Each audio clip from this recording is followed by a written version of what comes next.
তো বিয়ে করিস না, বিয়ে করলে তো সন্তান হবেই, তো দোয়ার কি দরকার? আমি একটু দোয়া দিয়া সন্তানের বাপ হওয়ার চাই। আপনারা বলেন তো, যার বউ নাই, যার স্বামী নাই, তাই সন্তান চাইলে পাবি?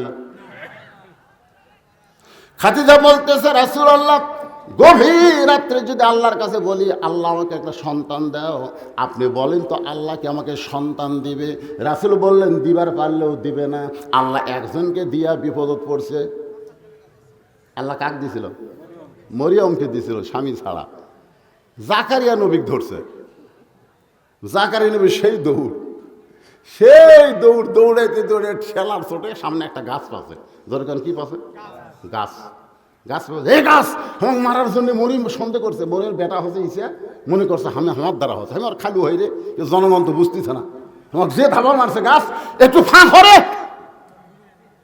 গাছ ফাঁক হয়ে গেছে। জাকারিয়া নবী ঢুকছে, একটা গাছ আগের মতন হয়ে গেছে। আগের মতন কি হয়েছে? গাছ হয়ে গেছে। তো এখন ওরা এসে ঘুরতেছে, এটি জাকারিয়া দেখলাম, গেল কুটি। ইতিমধ্যে শয়তান হুজুরের শুরুতে এসে বলতেছে, গাছের মধ্যে না, মানুষ কোনদিন গাছের মধ্যে যাবার পারে না। শয়তান বলতেছে, পাগলামি কি মানুষ কে রে, আল্লাহর নবী রে। সুবহানাল্লাহ। শয়তান কিন্তু আল্লাহর নবী স্বীকার করলো। ওই শুধু মানুষ না, আল্লাহর নবী। এ গাছ উপর দিক থেকে উপর দিক থেকে করাত মারা শুরু হয়ে গেল। মাথা পর্যন্ত যখন করাত আসতেছে, আল্লাহ ডাক দেয়া বলে, জাকারিয়া ডাক দেয়া বলে, আল্লাহ, ওরা তো গাছ উপর দিক থেকে ছিঁড়তেছে, আমার মাথা পর্যন্ত করাত আসলো, এখন কি করব?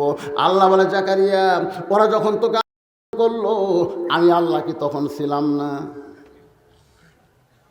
তুই আমার কাছে সাহায্য না চাই, গাছের কাছে চাইছিস, তক্তা হয়ে যাবি, আহা উহু শব্দ করতে পারবি না। জাকারিয়া কান্দে করাতের নিচে, এরকম একটা গজল আছে না? ইব্রাহিম কান্দে আগুনের ভিতর, ইসমাইল কান্দে ছুরির নিচে, বনবাসে পয়রা কান্দে বিবি হাজেরা রে, আল্লাহ কানতে জানি না। এ গজল শোনেন না আপনারা?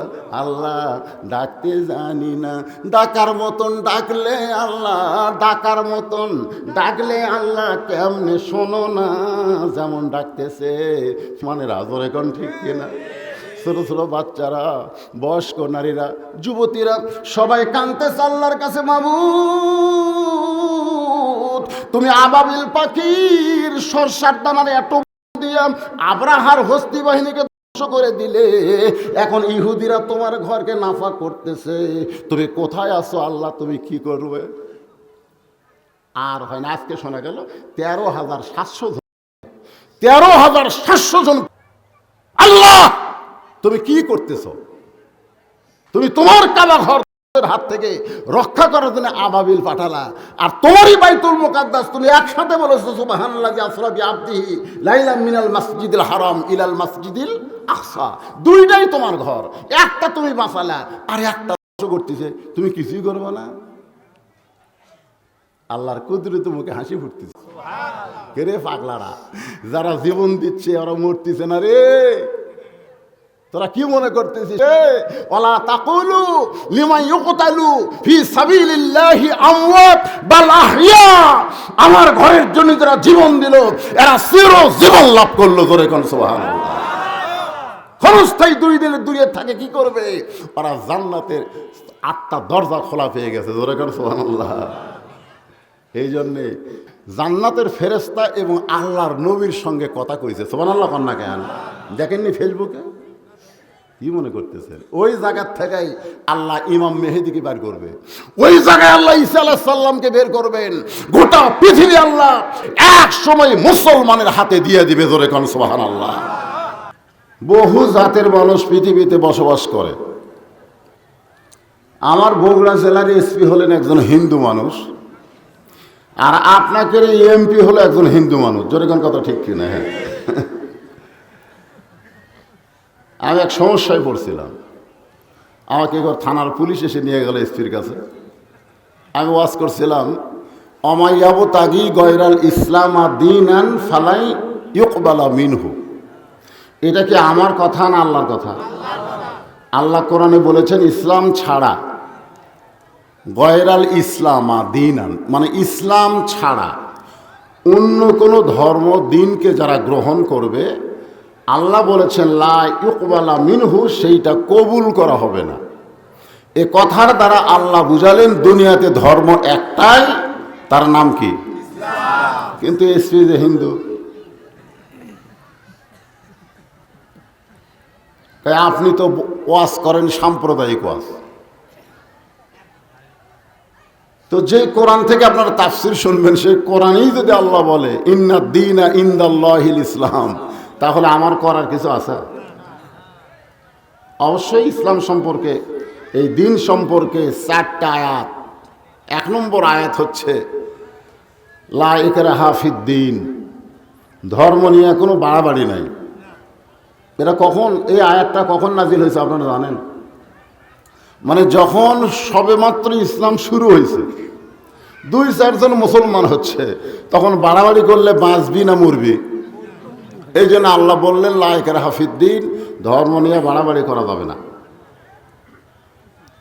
তারপরেও কিছু লোক গোপনে গোপনে যখন ইসলাম গ্রহণ করতেছে রাসূলের কাছে, এক সময় মক্কার নেতারা দেখলো যেভাবে মানুষ ইসলামের দিকে ঝুঁকে পড়তেছে, এখন আব্দুল্লাহর বেটার সাথে আমাদের একটা সমঝোতা করা দরকার। কি করা দরকার? সমঝোতা। তো রাসূলের কাছে এসে তারা বললেন যে খামাখা গন্ডগোল করে লাভ কি, আমাদের কিছু তোমরা পালন করো, তোমাদের কিছু আমরা পালন করি, মানে মিলা মিশা, যা কয় কি মিলা মিশা। তখন আল্লাহ তাআলা কোরআনে আয়াত নাজিল করলেন লাকুম দীনুকুম ওয়ালিয়া দিন, ধর্ম নিয়ে মিশাল চলবি না, যার ধর্ম তার কাছে। ঠিক কিনা বলে? মিশাল করা যাবে? যে আমরা কোরআনের মাহফিলেও যাব, আবার পূজার বাড়িতেও যাব, চলবে? মিশাল চলবে না। লাকুম দীনুকুম ওয়ালিয়া দিন। আপনারা বলেন তো এই 2 আয়াতের মধ্যে ইসলাম আছে? ইসলাম নাই, খালি দিন আছে, খালি দিন আছে, কিন্তু ইসলাম নাই।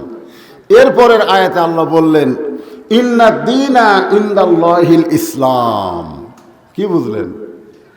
এর আগে যে 2টা আয়াত বললাম, এর মধ্যে খালি দিন আছে কিন্তু ইসলাম নাই। এরপরে আল্লাহ বললেন ইন্না দীনা ইনদাল্লাহিল ইসলাম। কোনো চলবে না।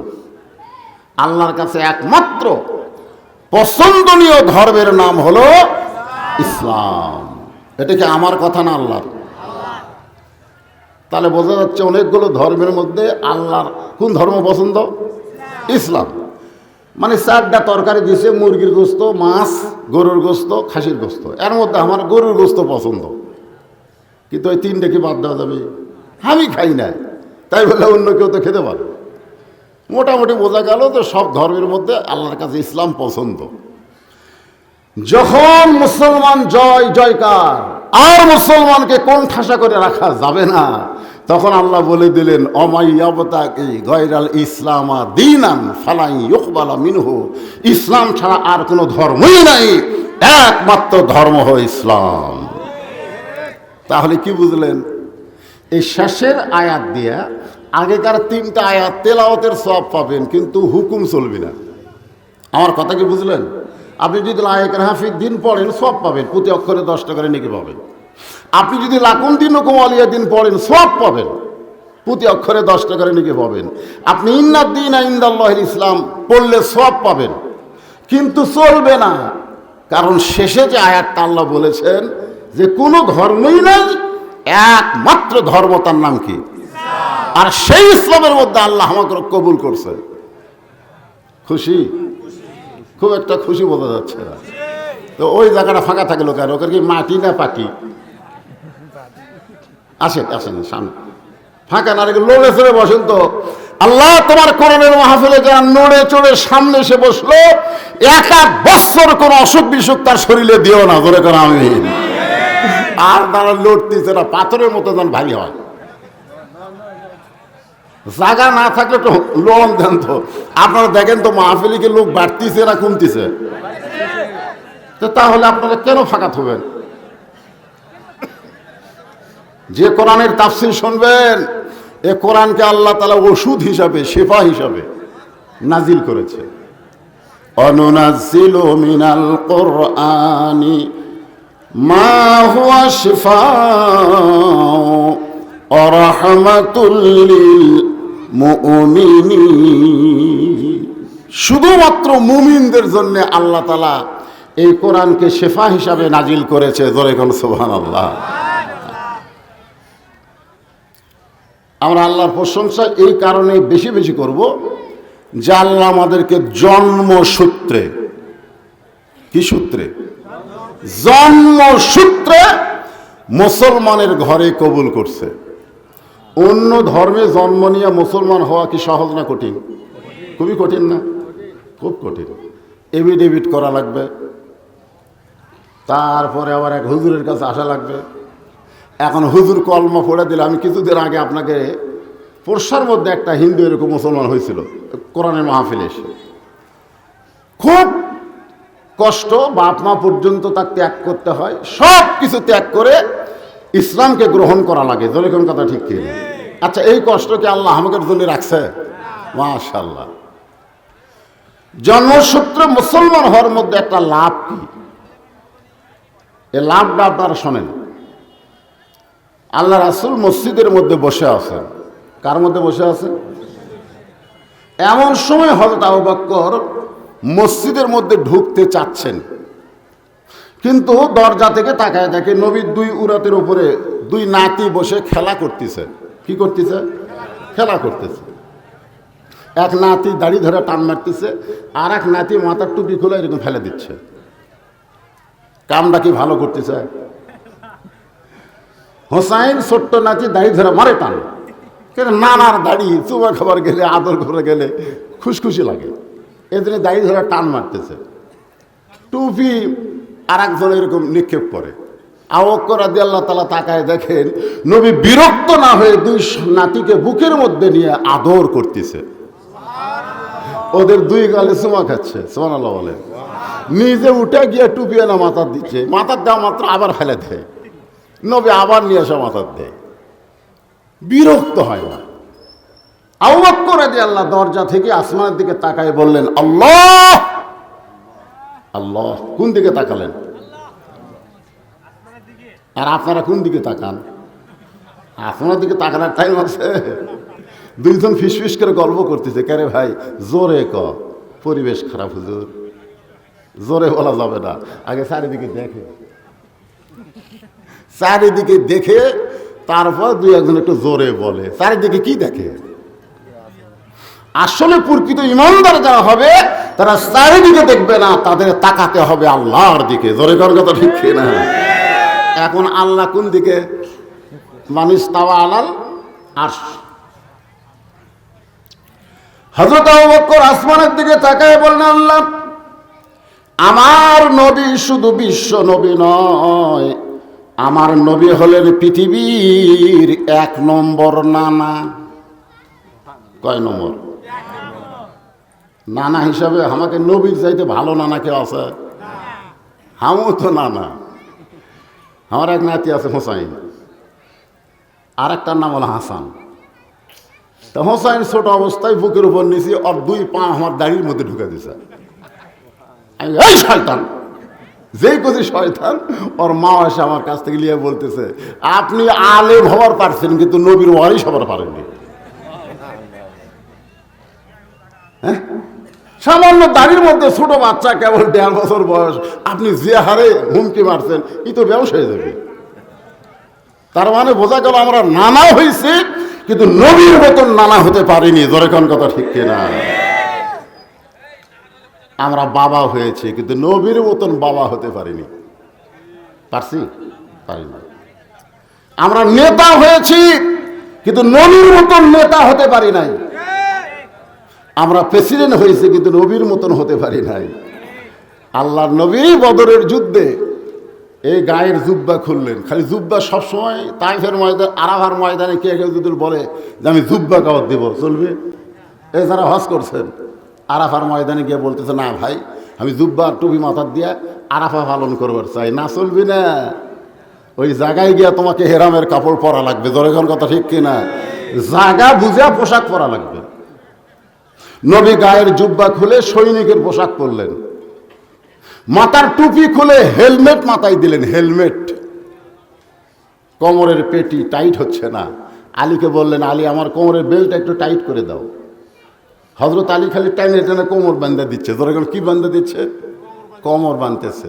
আপনারা শক্ত কাজ করতে গেলে গামছা কোথার থাকে? কথা কয় না। যখন শক্তিশালী কোনো কাজ করার দাম গামছা কি ঘাড়ত থাকে না কোমরত থাকে? হ্যাঁ, এই সামনে আসার কথা তো আমি আইসাহিনী কইতেছি। এদের একটা চিন্তা কি জানেন, যে আজকে সাপাহার কিছু একটা হচ্ছে, ওই জায়গায় লোকজন যাবে, এখানে আসবে না। আইসাহিনী চিন্তা, কে পাগলা? যারা নামাজি, যারা মাগরিবের নামাজ পড়েছে, জোহরের নামাজ, আসরের নামাজ পড়েছে, তারা কোনোদিন বিচিত্রা গানের অনুষ্ঠানে যাবে না। জোরে কোন কথা ঠিক না? আজকে বাছাই করা লোক এখানে আসবে, বাছাই করা। আল্লাহ বলেছেন, লিয়াবলুয়াকুম আইয়ুকুম আহসানু আমালা, তোমাদের পরীক্ষা করা হবে সুন্দর আমলের জন্য। আজকের কোরআনের মাহফিল, তারা পরীক্ষায় গোল্ডেন A+ পাবেন। এই মাহফিলের ওসিলায় আল্লাহ জান্নাত দিতে পারে। জোরে কোন কথা ঠিক না? তো ভাইজান, খালি সমানে মানুষ আসতেছে, দেখেন তো কোনো চাপার ব্যবস্থা আছে কিনা। এরা কত বিছনা দিবি কন্ত? এরকে বিছনা থেকে কটা ভাড়া করতে শেষ। তা আপনি একটু চাপেন ভাই। হ্যাঁ, সামনের দিকে জিকির করেন আর চেপে আসেন ভাই। একটু সামনের দিকে জিকির করেন আর চেপে বসেন। লা ইলাহা ইল্লাল্লাহ, লা ইলাহা ইল্লাল্লাহ, লা ইলাহা ইল্লাল্লাহ, লা ইলাহা ইল্লাল্লাহু মুহাম্মাদুর রাসূলুল্লাহ সাল্লাল্লাহু। যতবার মোহাম্মদ রাসূলুল্লাহ ততবার কি? হ্যাঁ, এটা কিন্তু মহব্বত। আমি পাশে কয়েকদিন আগে ওয়াজ করতে আপনাদের বুঝাইছি, বুঝাইনি? মহব্বতের ওজন কম না বেশি? সারা জীবনের ইবাদত এক রাতের মহব্বত, সেই ওজনে আল্লাহ বেশি করে দিবে। নাম হলো আবু বকর। তো আমরা সেই নবীর নাম যখনই উচ্চারণ করব, বলা লাগবে না, নাম উচ্চারণের সাথে সাথে আপনারা বলবেন সাল্লাল্লাহু আলাইহি ওয়াসাল্লাম। আসেন, আবু বকর বলতেছেন, ইয়া রাসূলুল্লাহ, ইয়া রাসূলুল্লাহ, ওগো আল্লাহর নবী, আপনার কোমরের পেটি এত টাইট করা লাগবে কেন? আল্লাহ রাসূল, আবু বকর, আমি আসলে নবী, কিন্তু এই মুহূর্তে আমি হচ্ছি বদর যুদ্ধের সেনাপতি। ধরে এখন সুবহানাল্লাহ। সবসময় নবীগিরি করলে চলবে না, এখন সেনাপতিগিরি করা লাগবে। সবসময় মসজিদের ইমাম হলে হবে না, সমাজেরও দায়িত্ব নেওয়া লাগবে। ধরে কোন কথা ঠিক কিনা? সমাজের দায়িত্ব দিয়েছেন জালিমদেরকে, আর মসজিদে ঢুকেছেন আলেমদেরকে। হ্যাঁ, এ সমাজ কোনোদিন ভালো হতে পারে না। আল্লাহ রাসূল খালি মসজিদের দায়িত্ব নিছে না সমাজেরও দায়িত্ব নিছে? হ্যাঁ, এই জন্যে আমাদের নবীকে যে দিকে দেখবেন সেই দিকে কয় নম্বর? স্বামী হিসাবে। আমাদের মতন এক বউয়ের মনে হলো দোকান করে নেই, এক বউ, তাই মন খারাপ করে থাকে। আর নবীর এট এ টাইমে 9টা বউ ছিল। 9টা, কয়টা? এখন 9 জন বউ নবী ঘিরে ধরে বলতে, হুজুর, আমাকে 9 জনের মধ্যে সবচাইতে বেশি ভালোবাসেন কাকে? সবচাইতে বেশি। আল্লাহ রাসূল দেখতেছে, সাউদা আছে বুড়ি, সাউদা কি? আয়েশা আছে ছুড়ি। জরিকান আয়েশা কি? মানে যেটা আমাকে বাংলা ভাষা আর কি। এখন কি কই, এখন 9 জন তো চেহারা আমাকে চাপে ধরলো। আল্লাহ রাসূল বললেন, ঠিক আছে, এই মুহূর্তে কাকে বেশি ভালোবাসে আমি বলবো না, এটা আগামীকাল বলবো, যাও। গভীর রাত্রে আল্লাহর নবী এক টোপলা খেজুর নিয়ে আয়েশার ঘরের দরজায়। আয়েশা বলে, ইয়া রাসূলুল্লাহ, আমি জানি আপনি আমাকেই বেশি ভালোবাসেন, কিন্তু সবার সামনে বলতে পারেন নাই। রাসূল বলে, ভালোবাসা করবে রাশিনি রে, তোরে 2টা খেজুর দিলাম, কাউরে জান কোষ না। সাউদার ঘরে গিয়ে 2 খেজুর দিয়ে বলতেছে, কাউরে জান কোষ না। সালমার ঘরে গিয়ে 2 খেজুর দিয়ে বলতেছে, কাউরে জান কোষ না। সমস্ত বিবিকে 2 খেজুর দিয়ে বলেছে, কাউরে জান কই না। সকালবেলা সবাই ঘিরে ধরে বলতেছে, হুজুর, এখন বলেন কাক বেশি ভালোবাসেন? আল্লাহ রাসূল বললেন, রাত্রেবেলা যাকে 2টা খেজুর দিছি তাকে সবচাইতে বেশি ভালোবাসি। সব বউ খুশি না বেজার? 9 জনই খুশি। ওরে বাবা রে, আর আমরা একটা কি পারতেছি না। আমার নবীর চাইতে শ্রেষ্ঠ স্বামী এই পৃথিবীতে কেউ নাই, যার কারণে আল্লাহ কোরআনে বলেছেন লাকাদ কানা লাকুম ফি রাসূলিল্লাহি উসওয়াতুন হাসানা। যাকে তাকে নেতা বানায়া তোমার জীবনকে তুমি সর্বনাশ করো না, যাকে তাকে নেতা বানায়া স্যামসা হয়ে পিছনে ঘুরে তোমার জীবনটা নষ্ট করো না। যদি সফলতা পাওয়ার চাও, রাসূলকে তোমাদের আদর্শের নেতা হিসেবে গ্রহণ করে নাও। একথা আমার না আল্লাহর। এমন সময় হযরত ওমর মসজিদের মধ্যে প্রবেশ করবেন, কিন্তু হযরত আবু বকরের দিকে তাকায় বলে, আবু বকর ভাই, আপনি দরজার দাঁড়িয়ে আছেন কেন জানতে চাই, ভিতরে না ঢুকে দরজাত কেন? আবু বকর বলে, ওমর দেখো দেখো কি হচ্ছে দেখো। ওমর ফারুক দেখার পরে বলতে, ছি, এই দুইটা সন্তান বড় বেয়াদব, এরা সবসময় নবীকে কষ্ট দেয়। এই দাড়ি ধরে টান মারে, মাথার টুপি খুলে ফেলে দেয়। ওমর কি? ফারুক। ধরে কোন ওমর কি? ফারুক। ফারুক বোঝেন ন্যায় আর অন্যায়কে কি সুমা খায়া না তরবারি দিয়া? তরবারি দিয়া। এটা ন্যায়, এটা অন্যায়, এটা হালাল, এটা সুদ, চলবে না। যার কারণে তার ডিগ্রি হলো ফারুক। রাসূল বলেছেন আমার ওমর এই ফারুক ডিগ্রি অর্জন করার পরে রাস্তা দিয়ে যখন যায়, শয়তান সেই রাস্তায় আর ভয়ে হাঁটে না। ধরে কেন? সুবহানাল্লাহ। সেই ওমর বলতেছি, এই দুইটা সন্তান বড় বেয়াদব হয়ে গেছে, এরা সবসময় নবীকে কষ্ট দেয়। সঙ্গে সঙ্গে হযরত আবু বকর এভাবে শাহাদত আঙ্গুলি তুলে বললেন, ওমর, যেই কথা একবার বলেছ এই কথার দ্বিতীয়বার বলো না। ওমর, যেই কথা একবার বলেছ এটার দ্বিতীয়বার বলো না। ওমর ফারুক 3 ধাপ পিছনে গেছে। যেখানে খাড়া হয়েছিল সেখান থেকে কয় ধাপ? 3 ধাপ পিছনে গেছে। কারণ কি জানেন? যে এই নরম মানুষ গরম হলো কেন? কারণ আল্লাহ রাসূল বলেছেন আমার 4 জন সাহাবী 1 নম্বর। নরমে 1 নম্বর হলো আবু বকর, গরমে 1 নম্বর হলো ওমর, সম্পদে 1 নম্বর হলো ওসমান, আর জ্ঞানে 1 নম্বর হলো আলী। জোরে কোন সুবহানাল্লাহ। তাহলে 4 জন কয় নম্বর? নরমে 1 নম্বর আবু বকর, আর গরমে 1 নম্বর ওমর। সেই নরম মানুষটাই হাত তুলছে। ওমর ফারুক চমকে উঠছে, ওরে বাবা। কারণ নরম মানুষ যখন গরম হয়ে যায় তখন তাকে আটকানো খুবই কঠিন। জোরে কোন কথা ঠিক না? বাংলার মানুষেরা খুবই নরম। জিনিসপত্রের দাম এত বাড়তিছে, তাও কিন্তু গরম হচ্ছে না। জোরে কোন কথা ঠিক না? যদি একবার গরম হয় এরকম আর থামান যাবে? এই জন্য গরম হওয়ার আগে সব কিছু মিটমাট করা দরকার। হযরত ওমর বলতেছেন, আবু বকর ভাই, আপনি গরম মানুষ, নরম মানুষ, এত গরম হলেন কেন?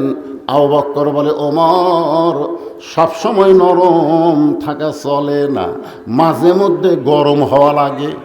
সাল্লাল্লাহু আলাইহি। সবসময় নরম হওয়া, মাঝে মাঝে আপনি খুবই নরম। ছেলেকে ডাকতেছেন, বাবু বাবু আসো ভাত খাই। নরম। আব্বু ডাকেন না ভাত খাওয়ার সময়, আব্বু আসো ভাত খাই। তখন ফেরেশতাকে, আল্লাহ, ই তো জোহর নামাজের মসজিদে পড়ে আসলো, বেটা তো নামাজ চললো না, আর খাবার সময় ছেলেকে আব্বু করে ডাকতেছে, আর খবর কি? আল্লাহ বলতেছে, বাপ বেটা দুটাই জাহান্নামী, দুটাই জাহান্নামী। ফেরেশতাকে, আল্লাহ, বাপ তো নামাজ পড়লো, বেটা না হয় পড়লো না, তো দুটা খেন। আল্লাহ বলতেছে, ওর উপর আইন করা হয়েছে, ওর উপর আইন করা হয়েছে, কু আনফুসাকুম ওয়া আহলিকুম নার। জাহান্নামের আগুন থেকে বাঁচতে গেলে বাবা একলা বাঁচলে হবে না, তোমার বেটাকে নিয়ে বাঁচা লাগবে। জোরে কোন কথা ঠিক না? খাবার সময় নরম হয়ে রাখেন, কিন্তু নামাজের সময় যাবার চায় না, তখন কি হলে কথা কয় না। এই কি তোর বয়স কত? ছেলেকে বলবেন, তোর বয়স কত? তোর বয়স কত? মসজিদে আযান দেয়, তুই যাস না কেন? আমার কামাই করা খাবি আর ঘরের মধ্যে ঘুম পাড়বি। আমি সেই বাবা না, তুই নামাজ না পড়া পর্যন্ত বাড়ির তোর জায়গা হবে না।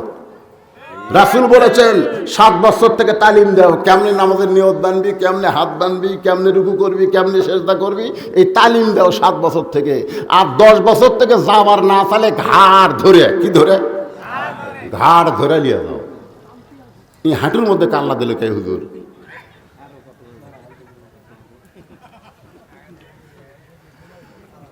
তাহলে চিন্তা করে দেখেন, সবসময় নরম থাকা যাবে? ভাইজান, আপনি নরম মানুষ, মসজিদের সামনে কাতারে ঈশার নামাজ পড়ছেন, এই পৃথিবীতে আপনি একজন ভাগ্যবান মানুষ, কারণ সামনে কাতারে নামাজ পড়ছেন তাকবীরে উলার সাথে।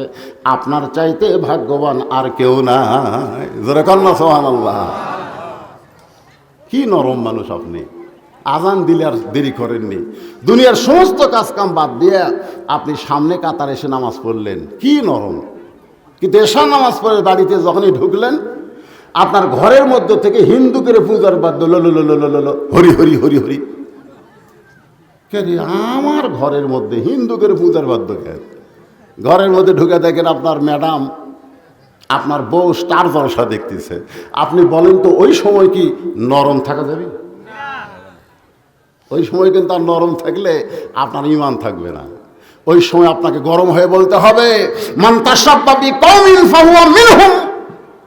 তুমি যে হিন্দুকের পূজা দেখতেছো, ওই হিন্দুর সঙ্গে তোমার হাসর নাসর হবে। জোরে কার কথা ঠিক কি না? রাত্রেবেলা আমার ঘরে তুমি থাকতে পারবে না, তোমার ঘর ভিন্ন। আমি নামাজি আর তুমি স্টার জলসা, একসাথে চলবে না। এরকম গরম হয়ে খালি একবার বলেন, ওই দরকার হলে টিভি দেখাই বাদ দেবে, কিন্তু স্বামী ছাড়বি না। দরকার কথা ঠিক কিনা? সব সময় নরম থাকলে হবে না। ও অক্ষর বলে, ওমর এই মুহূর্তে গরম হওয়ার কারণ হলো তুমি যে 2টা সন্তানকে বেয়াদব বলেছ, এ হাসান হোসেনকে তুমি চিনো? চিনো? যে 2টারে বেয়াদব কইলে, এই 2টারে তুমি চিনো? মারাত্মক কথা। জানো আর চিনো? চিনো?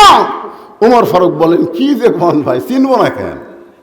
এরা হলো আলী আর ফাতেমার সন্তান। কার সন্তান? আলী আর, বলতে পারত হযরত ওমর এই 2টা হলো আলীর সন্তান, এটা কিন্তু বলবার পারত, কিন্তু তা না বলে কিতাবের মধ্যে আছে, তিনি বললেন আলী আর ফাতেমার সন্তান।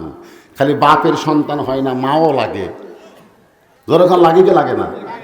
আমি যখন বিয়ে করছি, আমার এই ভাই যখন বিয়ে করছে, তখন কাজী সাহেব বলছে আপনার বাপের নাম কি? বাপের নাম লিখে দিলাম, বিয়ে হয়ে গেল। আমি বিয়ে করছি খালি বাপ দিয়ে। যখন কি দিয়ে বিয়ে করে বাড়ির যখন আসলাম, আমার মা আমারে কইলো, কে বাবা কেমনে বিয়ে হলো? আমি কইলাম, কাজী সাহেব কইলো তোমার বাপের নাম কি? তো বাপের নাম লিখে দিলাম, আমার বিয়ে হয়ে গেল। তো মাও বলতেছে আমার নাম। আমি বললাম আপনার নাম তো শুনবার চাইনি, লেখি উনি। তখন আমার মা ঘরের যে কাঁদতেছে আর বলতেছে, তোর বাপ তোর জন্য কি করছে রে? যা করছে আমি রে। বাবা আনন্দে মাতিয়া সাগরে ভাসাইয়া, সেই যে চইলা যায় খবর লয় না। মাজন ধরিয়া উদরে কতই কষ্ট করে, 10 মাস পরে পায় প্রসবের বেদনা। আপনারা বলেন তো, এই গানের মধ্যে কার কথা গুরুত্ব দেওয়া হচ্ছে? মায়ের। মায়ের 1 ফোঁটা দুধের দাম, কাটিলে গায়েরই চাম, পার জুতা বানাইল ঋণের শোধ হবে না। সেই বিয়ের সময় খালি বাবা, আমার মায়ের নাম ছিল না। কিন্তু আমার জামাই যখন আমার বেটিকে বিয়ে করতেছে, আমি নিজে বসে আছি, কাজী বলতেছে আপনার বাপের নাম কি, মায়ের নাম কি? আমি চুম করলাম, কে রে, আমার বিয়ে খালি বাপ দেওয়া হলো, আর জামাইয়ের বিয়ে বাপও লাগতেছে মাও লাগতেছে। তখন আমার মাথার মধ্যে আসলো যে আমি যখন বিয়ে করছি তখন থেকে আগেকার সরকার এরা খালি বাপের গুরুত্ব দিছে, মায়ের গুরুত্ব দেয়নি। আর বর্তমান সরকার ক্ষমতায় আসার পরে মা ও বাপ দুটোরই গুরুত্ব দিছে। তোর এখন কথা ঠিক কিনা? সরকার কামটা কি ভালো করছে না খারাপ করছে? ভালো। কি বলতেছে? আলী আর ফাতেমার সন্তান।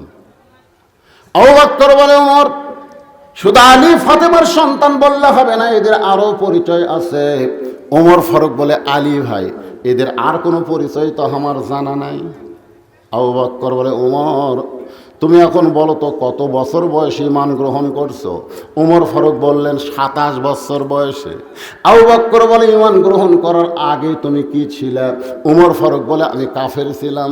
আবু বকর বলে, ওমর রে, আমি ঈমান গ্রহণ করেছি 35 বছর বয়সে। ঈমান গ্রহণ করার আগে আমি আবু বকর কাফের ছিলাম। তোমার হায়াতের 27 বছর, আমার হায়াতের 35 বছর কুফরে হালে কাটাইছি। কিন্তু যেই দুইটা সন্তানকে তুমি বেয়াদব বলতেছ, এরা জন্মসূত্রে জান্নাতি হয়ে জন্মেছে। আমরাও জন্মসূত্রে মুসলমান হয়ে জন্মেছি। জোরে কোন কথা ঠিক কিনা? দাম আছে না নাই? এই জন্য প্রশংসা করবো কার? জবান খুলে বলে আলহামদুলিল্লাহ। আমরা বিশ্ব নবীর উম্মত, আলহামদুলিল্লাহ। যে কোরআন থেকে আপনারা তাফসির শুনবেন, আমি একটা আয়াতে কারিমা তেলাওয়াত করছি, আজকে তার উপরই তাফসির হবে। আমাদের এলাকায় কোনো মানুষ মরে গেলে, বেঁচে থাকলে না, মরে গেলে সবাই বলে ইন্না লিল্লাহি ওয়া ইন্না ইলাইহি রাজিউন। আপনাকে এলাকার খবর কি? একই খবর। তার মানে বোঝা গেল মরার পরে আমার এলাকাও যা, আপনার এলাকাও তাই। আমি আপনাকে এই আয়াতের তাফসিরে বুঝাবার চাচ্ছি, এখানে আল্লাহ কি বলতেছে একটু মনোযোগ দিয়ে শোনা লাগবে। এই যুবকেরা তোমরাও শোনো, যারা মুরব্বী আছে তো শুনবেই। এখানে আল্লাহ বলতেছেন ইজা, ইজা মানে কি? যখন। আসাবাতু হুম, হুম মুসিবা, হুম মানে তোমাদের, তাদের, তোমাদের উপরে যখন বিপদ আপদ মুসিবত আসবে, কলু তখন তোমরা বলবে ইন্না লিল্লাহি ওয়া ইন্না ইলাইহি রাজিউন। আপনারা বলেন তো, এটা কি বিপদ আপদের জন্যে না মানুষ মরার জন্যে?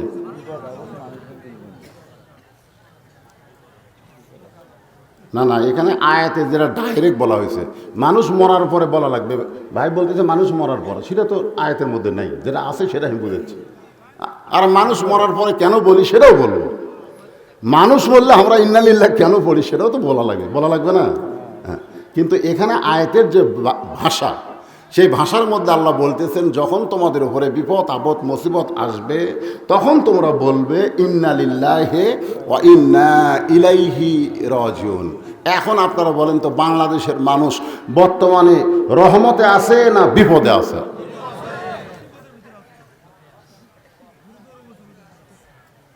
কে ভাই বুঝবার পারলেন না? তাহলে আমরা কি ইন্নালিল্লাহ পড়ছি? আজকে আপনার বলতে আজকে সারাদিনে আপনি ইন্নালিল্লাহ পড়ছেন? পড়েন যে আল্লাহ তাআলা এখানে কোট করে দিল যখন বিপদ আপদ মুসিবত আসবে তখন তোমরা ইন্নালিল্লাহ পড়বে। কিন্তু আমরা মরার পরে কেন পড়ি? এটা হচ্ছে আমাদের প্রশ্ন। আমার ভাই বলছে, আমিও জানি, আমিও পড়ি। বহু আলেমকে আমি বলছি মানুষ মরার পরে কেন পড়ি? সবাই পড়ে, আমরাও পড়ি। মানে কি জন্য পড়ি তার সঠিক ব্যাখ্যা এখনো কেউ দিবার পারেনি। আজকে সঠিক ব্যাখ্যাটা আমরা আল্লাহর কোরআন থেকে নিতে চাই। নেওয়ার দরকার আছে না নাই? কারণ মরা তো লাগবেই ভাই, যত মাস্তানি করেন আর চাই করেন, মরা কিন্তু লাগবেই, লাগবে না? কিন্তু যেদিন দাগ পড়িবে, কিন্তু যেদিন দাগ পড়িবে কবর মাঝে যাইতে, জোগাড় কিছু করছো বন্ধু তার মাঝে বিছাইতে। যেখানে থাকতে পারবে না সে বাড়ির জন্য তুমি খাট পালং সব বানালা, তুমি তোষক, তারপরে চাদর মাদর বালুস খেতা সব তুমি করলা, অথচ তুমি থাকতে পারবে না। অথচ যেই কবরে তোমার থাকা লাগবে কতদিন? কতদিন? অনন্তকাল না। আল্লাহ রাসূল বলেছেন সর্বশেষে যেই ব্যক্তি মৃত্যুবরণ করবে তাকে কবরের ঘরে 50,000 বছর থাকা লাগবে। আপনাদের মনে হয় বিশ্বাস হচ্ছে না নাকি? মরেননি তো, না মরলে তার বিশ্বাস হয় না নাকি? এক বক্তা ওয়াজ করতে বলতেছে মানুষ কোনোদিন ফেরেশতা দেখতে পাবে না, মানুষ কোনোদিন ফেরেশতা দেখতে পাবে না। আমি বক্তার হাত ধরে বললাম, ভাই মরার সময় একটা ফেরেশতা দেখা যাবি রে? বক্তা শুন করে বলতে ওই ফেরেশতা কেউ দেখবার চায় না, কিন্তু তারপরেও দেখা লাগবি। জোরে কর কথা ঠিক কিনা? সে ফেরেশতার নাম কি? মাশাআল্লাহ, দেখা হবে আমাদের। কিন্তু আজরাইল দেখার আগে আল্লাহ কোরআনে বললেন, ইয়া আইয়ুহাল্লাযীনা আমানুত্তাকুল্লাহা হাক্কা তুকাতিহি ওয়া লা তামুতুন্না ইল্লা ওয়া আনতুম মুসলিমুন।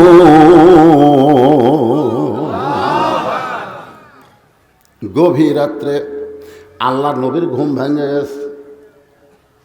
ঘুম ভাঙ্গার কারণ হলো খাদিজাতুল কুবরা নবীর রাসূলের এই ডান হাতখানা বুকের মধ্যে নিয়ে ছোট বাচ্চার মতন কাঁদতেছে। রাসূল বলে, খাদিজা, দুনিয়ার সব মানুষ ঘুমায়, অথচ আপনি কাঁদতেছেন, ব্যাপার কি? এখান থেকে বোঝা গেল আমাকে নবীও ঘুমাই, নবীও ঘুমাই, খালি একজনই ঘুমায় না, তিনি কে? একবার মুসা তুর পর্বতে বলতেছে, আল্লাহ তুমি যে একলা একলা থাকো, তোমার ঘুম ধরে না? মানে একলা একলা থাকলে গল্প করার কেউ নেই, আমার সাথে গল্প করো।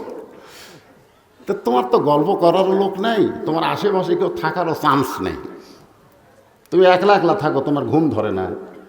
আল্লাহ বলতেছে, মুসা এক গ্লাস পানি আন যা। তো মুসা এক গ্লাস কাঁচের গ্লাসে পানি নিয়ে তুর পর্বতের গোড়ায় দাঁড়ায় আছে পানি নিয়ে।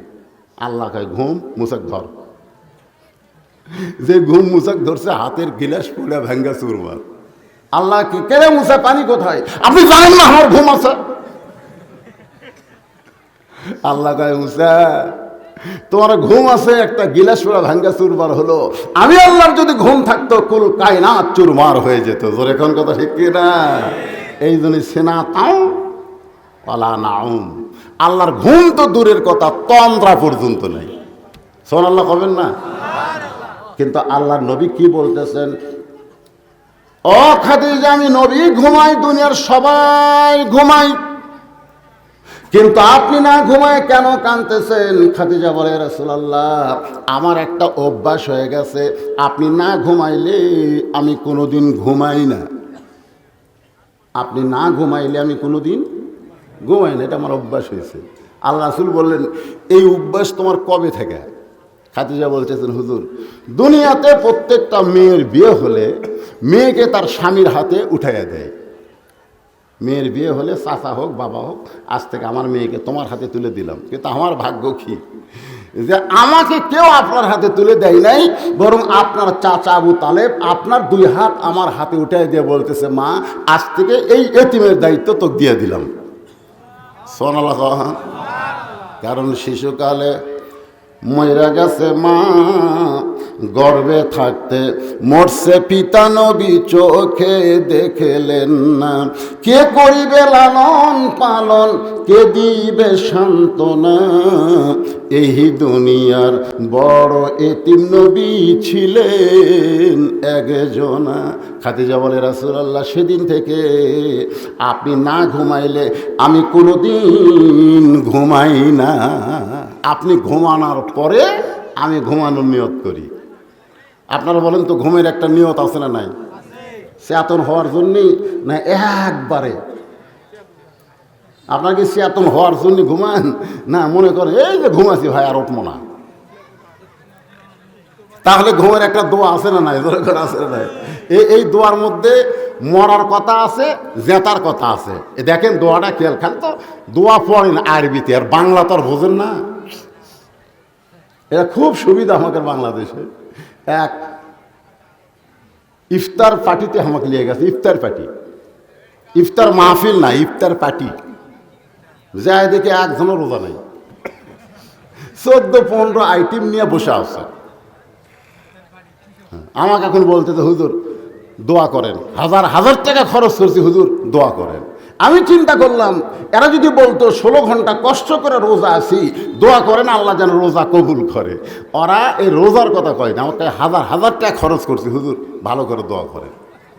আমি তখন চিন্তা করলাম যে রোজা না থাকে ইফতার নিয়ে বসে আছে, এরা হলো টাটকা মুনাফিক। জোরে কোন কথা ঠিক কিনা? কি মুনাফিক কথা কয়, কি মুনাফিক? তো টাটকা মুনাফিকের জন্য কি দোয়া করবেন? বাংলায় করলে ওরা বুঝবার পারবি, আরবিতে কিন্তু দোয়াও আছে, গড় দোয়া আছে। জোরে কোন কথা ঠিক কিনা? আমি আরবিতে গড় দোয়া শুরু করলাম, ওরা না বুঝা খালি আমিন আমিন করতেছে। আমি কইলাম, আলেমদের সাথে লাগিস না, বাংলায় না পারলে আরবিতে মার দিবি। জোরে কোন কথা ঠিক কিনা? আলেমদের বিরুদ্ধে লাগো না বাবা, কারণ জাগা মতো মার হবি। জোরে কারণ কি মতো মার হবি? জাগা। তাহলে আরবিতে আমরা সকলে বলি আল্লাহুম্মা, পড়েন আল্লাহুম্মা বিইসমিকা আমুতু। আমুতু মানে কি? আচ্ছা, আল্লাহ যদি আপনাকে চেতন না করে, আপনি যত বড়ই মরদ হন, চেতন হতে পারবেন? তো ঘুমের সময় হেডফোন কানত দিয়ে গান শুনতে শুনতে ঘুমাও করে যুবকেরা। এই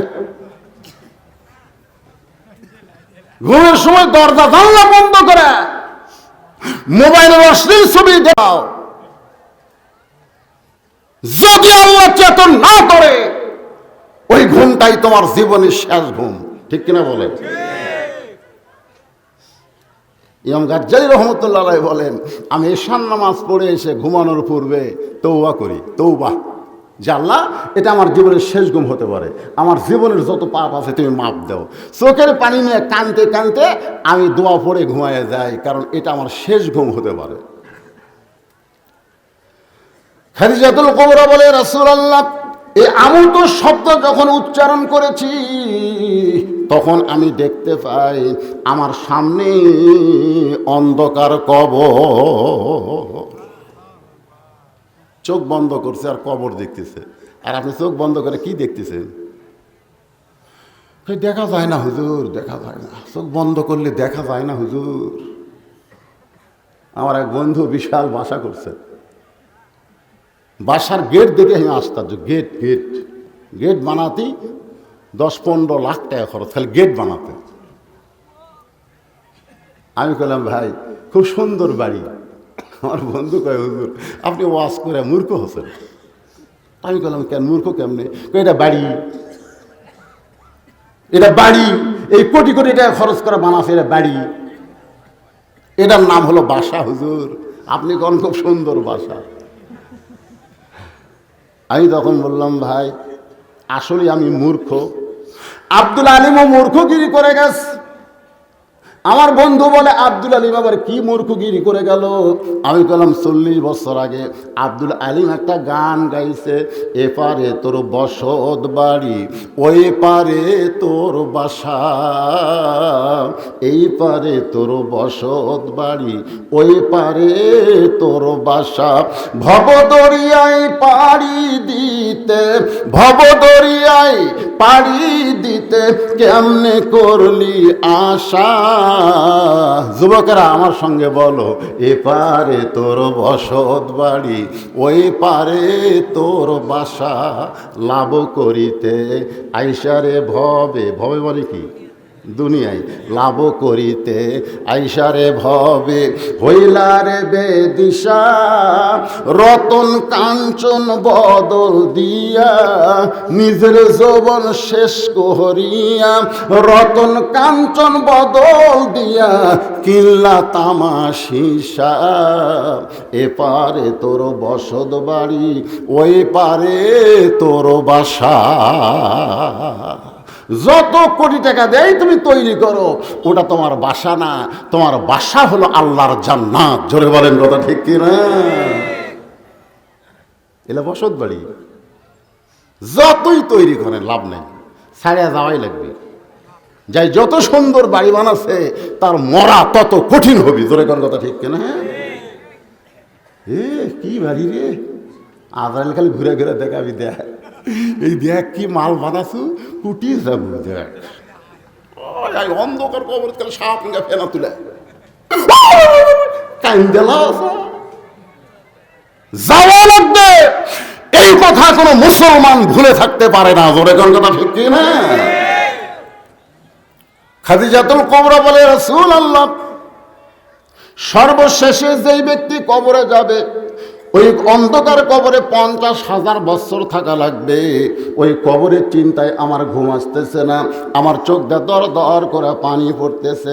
আল্লাহ রাসূল সঙ্গে সঙ্গে খাদিজার কপালে একটা চুমা দিয়ে বললেন, সুবহানাল্লাহ।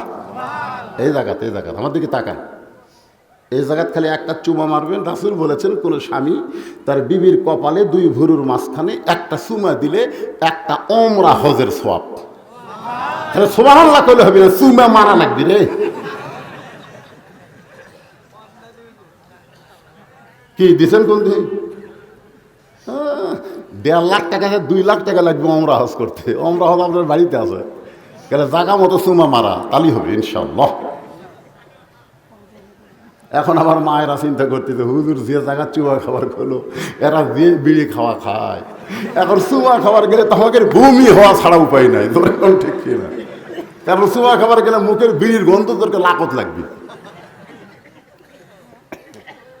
আমার মায়েরা খালি শুনতেছে, রে করলো তো ভালোই পারে, কিন্তু বড়ই পাতার গরম জলে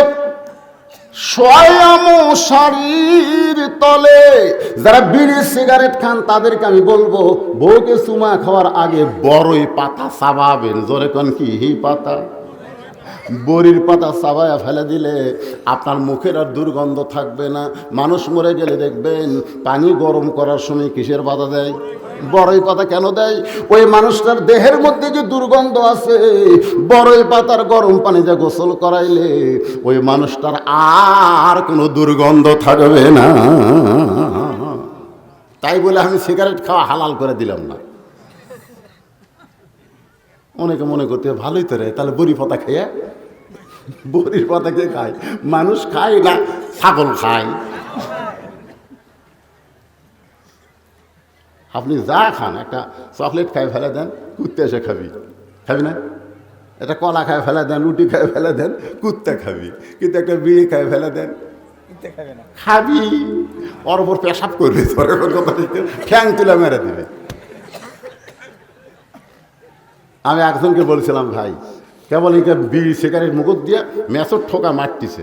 আমি দৌড়ে গিয়ে বললাম, বিসমিল্লাহ কন ভাই, বিসমিল্লাহ কন, বিসমিল্লাহ করে একটা ঠোকা দেন। আমাকে, হুজুর আপনি আলেম না জানেন? আপনি জানেন না বিড়ি খাওয়ার সময় বিসমিল্লাহ খাওয়া যায় না? আমি কইলাম, যেটা খাওয়ার সময় বিসমিল্লাহ চলে না সেটা খাস করে, যেটা খাওয়ার সময় বিসমিল্লাহ বলা যাবে না সেটা খাওয়া জায়েজ না, যেটা খাওয়ার শেষে আলহামদুলিল্লাহ বলা যাবে না সেটা খাওয়া হারাম।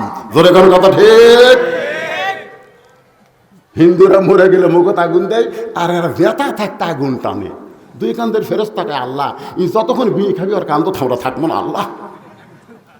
হ্যাঁ, কান্দের ফেরেশতা বেজার হয়ে যাইতো। মনে কষ্ট নিয়েন না, একটা হক কথা আপনাদের শোনাই দিলাম। আল্লাহর বান্দারা, আমার মা বোনেরা যারা পর্দা আছেন, একটু মনোযোগ দিয়ে শোনেন।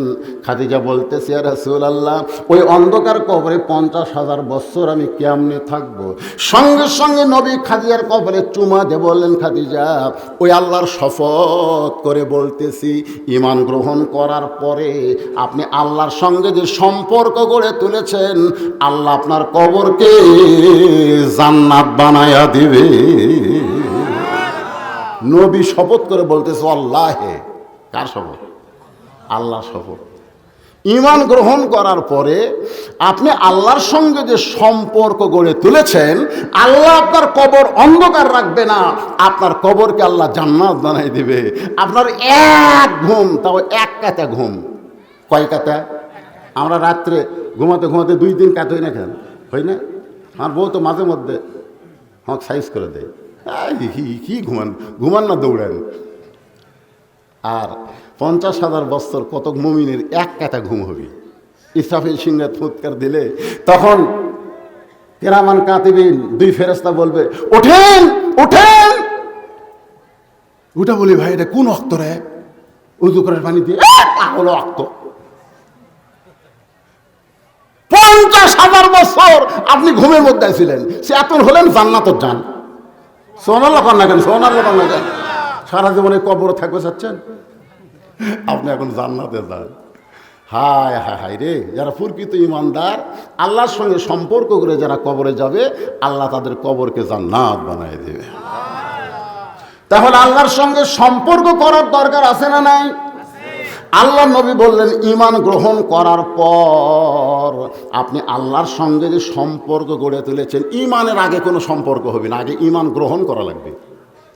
ঈমান গ্রহণ মানে কি বোঝেন? আল্লাহর ধন নবীরে দিয়া, আল্লাহ আছে গায়েব হইয়া, নবীর ধন খাজা নিয়া শুয়া আছে আজমিরে, কেউ ফেরে না খালি হাতে, খাজারে তোর দরবারে। সুবহানাল্লাহ, সুবহানাল্লাহ।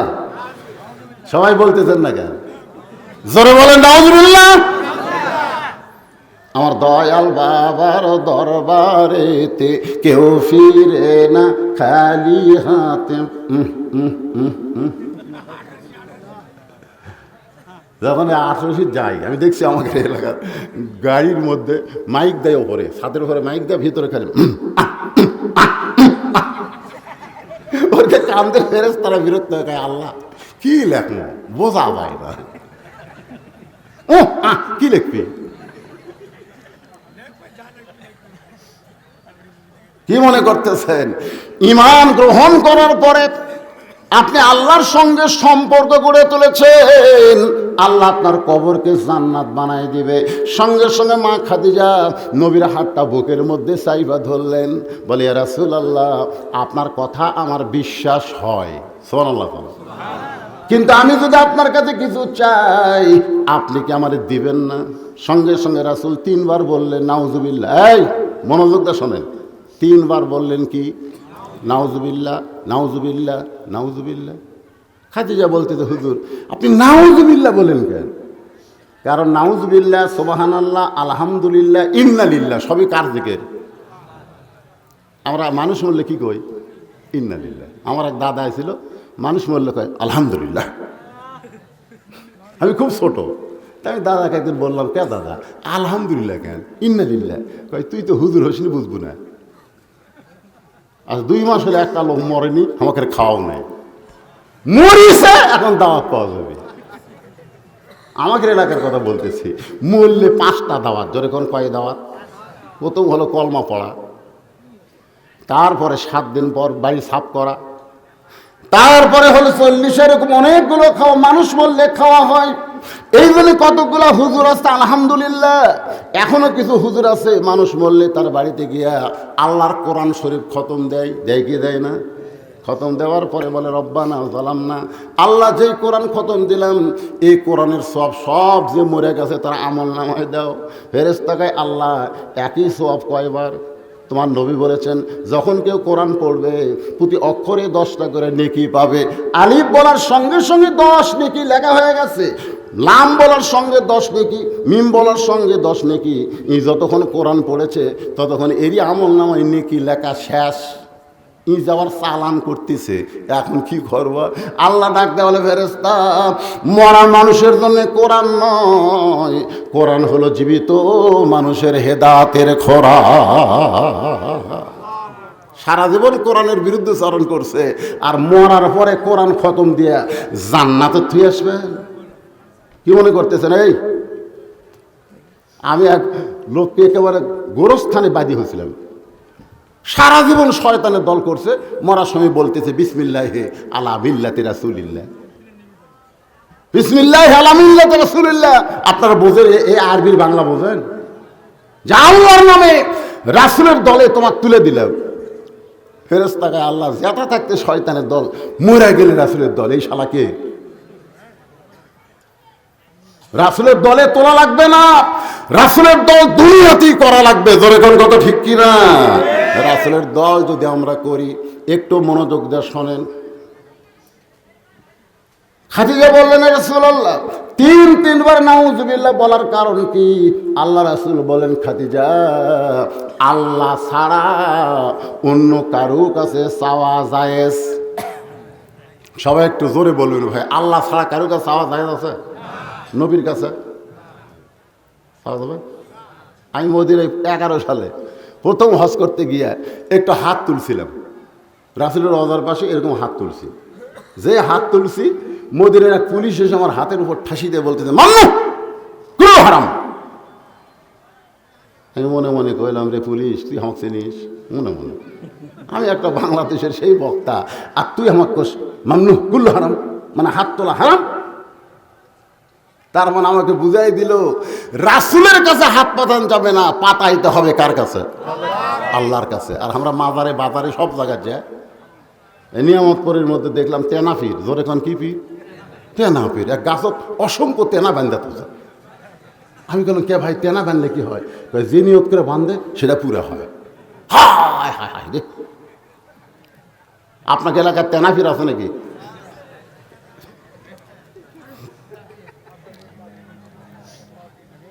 একটু মনোযোগ দিয়ে কথাগুলো শুনবেন। ইমানটা মজবুত রাখার দরকার আছে না নাই? খাদিজা বললেন, ইয়া রাসূলুল্লাহ, আপনার কাছে যা চাবো তা যদি আল্লাহর না থাকে তাহলে আল্লাহ দিবে কেমনে? আমার রাসূল চমকে গিয়ে বলে, খাদিজা আল্লাহর নাই এ কথা বলা যাবে না তো। খাদিজা বলতে, হুজুর আল্লাহর বাপ আছে। আপনি এখনই করেন আল্লাহর নাই বলা যাবে না। আল্লাহর মা আছে, আল্লাহর সন্তান আছে, আল্লাহর বউ আছে, তাহলে আমার যা আছে আল্লাহর তা নাই। ধরে কোন কথা ঠিক কিনা? মুসা নবী একবার আল্লাহকে বলছিল, আল্লাহ আমার যা আছে তোমার তা নাই। মুসা আল্লাহকে, এই মুসাই তোর কি আছে রে? মুসা বলতেছে, আল্লাহ এত রাগ করছেন কেন? আমার মৃত্যু আছে, আপনার মৃত্যু আছে? না, আমার তো মৃত্যু নাই। তো আপনি কেমনে বুঝবেন? মরার স্বাদ আমি মুসা পাবো, কিন্তু আপনি আল্লাহ পাবেন না। আপনি এখানে মারিবার পারেন কিন্তু মরবার পারেন না, আর আমি মুসা মরবার পারি। সুবহানাল্লাহ। আমাদের সকলের মৃত্যু আছে না নাই? খাদিজা বললেন, ইয়া রাসূলুল্লাহ, আমি আপনার কাছে যা চাবো তা যদি আল্লাহ দিবার না পারে তাহলে কেমনে চাবো? আল্লাহর নবী বলেন, খাদিজা আল্লাহ দিবার পারে না এ কথা বললে ঈমান থাকবে? খাদিজা বলতে, হুজুর মনে করেন আপনার সাথে আমার বিয়ে হয়নি, মনে করেন গভীর রাত্রে তাহাজ্জুদ পড়ে আমি কাঁদতেছি, আল্লাহ আল্লাহ আমাকে একটা সন্তান দাও আল্লাহ। বড় পীর আব্দুল কাদের জিলানীর কাছে এক ছেলে বলতে, হুজুর দোয়া করেন আল্লাহ যেন একটা পুত্র সন্তান দেয়। হুজুর দোয়া করছে। পরের বছর এসে কয়, হুজুর কি দোয়া করলেন? ভালো করে করেন। সূরা ইখলাস পড়া দোয়া করছে। যা, পরের বছর এসে কয়, হুজুর কি দোয়া করেন? কাম তো হয় না। আব্দুল কাদের জিলানী চিন্তা করতেছে, কে রে, দুইবার দোয়া করলো তাও কাম হলো না। এবার চোখ বন্ধ করে বলতেছে, কে ভাই তুই বিয়ে করছু? কয় না। তো বিয়ে করিস না? বিয়ে করলে তো সন্তান হবেই, তো দোয়ার কি দরকার? আমি একটু দোয়া দিয়া সন্তানের বাপ হওয়ার চাই। আপনারা বলেন তো, যার বউ নাই, যার স্বামী নাই, তাই সন্তান চাইলে পাবি? খাদিজা বলতেছে, রাসূলুল্লাহ গভীর রাত্রে যদি আল্লাহর কাছে বলি, আল্লাহ আমাকে একটা সন্তান দাও, আপনি বলেন তো আল্লাহ কি আমাকে সন্তান দিবে? রাসূল বললেন, দিবার পারলেও দিবে না। আল্লাহ একজনকে দিয়া বিপদত পড়ছে। আল্লাহ কাক দিছিল? মরিয়মকে দিছিল, স্বামী ছাড়া।